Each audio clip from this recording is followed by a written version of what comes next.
اس کے بعد خالق کائنات کی طرف سے اعلان ہوا کہ میرے خلیل اب آپ اپنے قریبی رشتہ داروں کو علل اعلان اور صریح الفاظ کے ساتھ ہماری وحدانیت کا پیغام دینا شروع کریں۔ اب سب سے پہلے اپنے چچا آزر کے پاس آئے۔ آزر آپ کے چچا کا نام ہے اور بتگر تھا، بت بنایا کرتا، بتوں کی پوجا بھی کرتا اور بتوں کو بازار کے اندر بیچا بھی کرتا تھا۔ آزر کے نام کے آزر کے ہاتھ کے بنے ہوئے بت جو تھے وہ اس وقت زمانے میں بڑے مشہور تھے اور بڑے لوگ ان کو ڈیمانڈ کے ساتھ طلب کیا کرتے تھے۔ آپ ان کی زیر پرورش تھے۔ آپ کے والد صاحب کا تعارف کا انتقال ہو چکا تھا۔ وقت کے ساتھ ساتھ آپ عمر کے اگلے حصوں کی طرف آپ بڑھ رہے تھے۔ آپ کی 40 سال کی عمر سے زیادہ ہو چکی تھی۔ نبوت کا اعلان کرنے کا خالق نے آپ کو صریح الفاظ میں حکم نامہ جاری فرما دیا تھا۔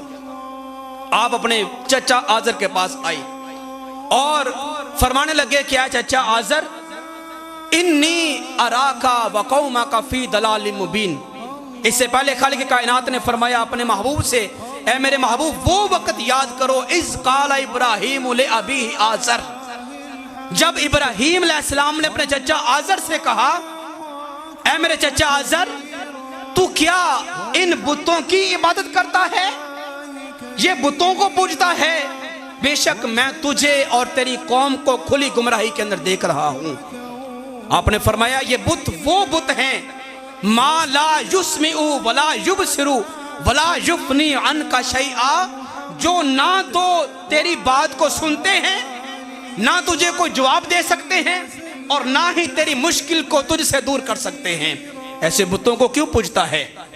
آزر نے جب آپ کی اس بات کو سنا تو سن کر اس نے آپ کے ساتھ جو کلام کیا اس کلام کو بھی خالق نے قرآن میں محفوظ رکھا۔ اس نے کہا ابراہیم لئن لم تنتہی، آج تو نے میرے بتوں کو برا بلا کہہ دیا، آج ان کی تو نے مذمت کر دی، لیکن خبردار ہو جا آج کے بعد اگر تو نے میرے بتوں کے حوالے سے ایک لفظ بھی بولا، لئن لم تنتہی، اگر تو اس بد کلامی سے باز نہ آیا تو لأرجمنک، میں پھر تجھے اتنا پتھراؤں گا کہ تجھے پتھر مار مار کے جان سے ختم کر دیا جائے گا۔ اور اس سے پہلے وَحْجُرْنِي مَلِيًّا، چونکہ آج تو نے یہ میرے بتوں کو برا بلا کہہ دیا ہے، اس کی سزا یہ ہے کہ لمبی مدت تک کے لیے تو مجھ سے دور کہیں چلا جا، میرے علاقے میں نہ رہنا، میرے گھر میں نہ رہنا، اور آج کے بعد تیرا میرا تعلق ختم ہو گیا۔ یہ پہلی ہی دفعہ آزر نے جب تبلیغ کا حکم سنا تو اس نے غصے میں آ کر آپ کو اپنے گھر سے نکال دیا۔ وَحْجُرْنِي مَلِيًّا، ایک لمبی مدت تک کے لیے تو میرے گھر سے باہر نکل جا۔ ابراہیم علیہ السلام بلا آزر کی دھمکیوں سے کیا ڈرنے والے تھے، جن کا محافظ اور نگہبان خود رب ذوالجلال کی ذات ہو، اور جو ایک ایک حکم، ایک ایک عمل اور ایک ایک سیرت کا پہلو جن کا خالق کائنات کے حکامات کے عین مطابق ہو، وہ بلا چچا کی دھمکیوں سے کیا ڈرنے والے تھے۔ آپ نے اپنے گھر کو چھوڑ دیا۔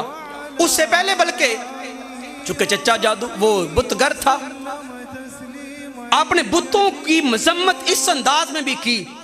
اس نے ایک دن ابراہیم سے کہا، اپنے بیٹوں کو بھی بلایا، آزر نے کہا کہ میرے ہاتھ کے بنے ہوئے بت بازار کے اندر لے جاؤ اور جا کے وہاں پہ فروخت کرو اور اچھے داموں جا کے ان کو بیچ کے آنا۔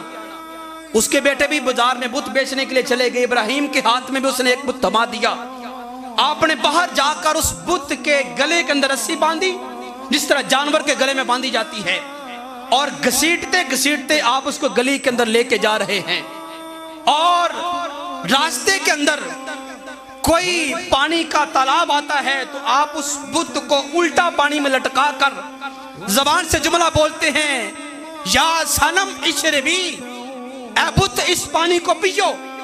لیکن وہ کیا پیے؟ اگر کوئی کھانے کا مقام آتا ہے اس کھانے کے پاس بت کو لے کے جاتے ہیں، فرماتے ہیں یا صنم کلی، اس کھانے کو کھاؤ، لیکن وہ کیا کھائے؟ لوگ دیکھتے ہیں اور کہتے ہیں کہ نہیں، ابراہیم کو تو ابھی کیا پتا، سمجھ نہیں، اسے کیا پتا کہ بتوں کے ساتھ ایسا سلوک نہیں کیا جاتا۔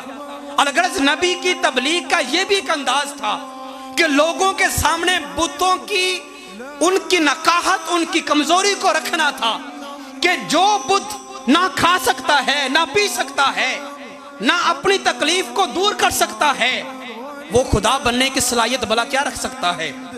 ایک بڑھیا نے دیکھا ابراہیم بتوں کی مذمت کر رہے ہیں، پوچھا ابراہیم تیرا چچا آزر کہاں پہ ہے؟ پوچھا کیا کام ہے؟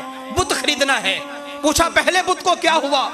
اس نے کہا کہ رات چور آئے تھے، میرا بت سونے کا تھا، چوری کر کے لے گئے، میرے خدا کو چور چوری کر کے لے گئے۔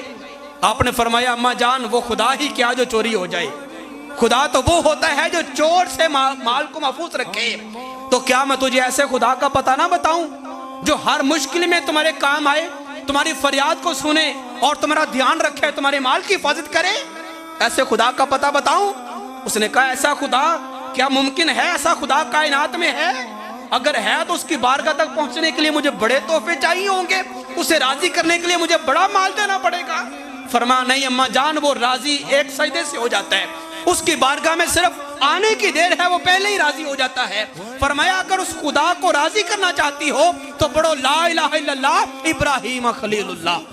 وہ پہلی عورت تھی جس نے ابراہیم علیہ السلام کا کلمہ وہاں پہ پڑھا۔ شام کو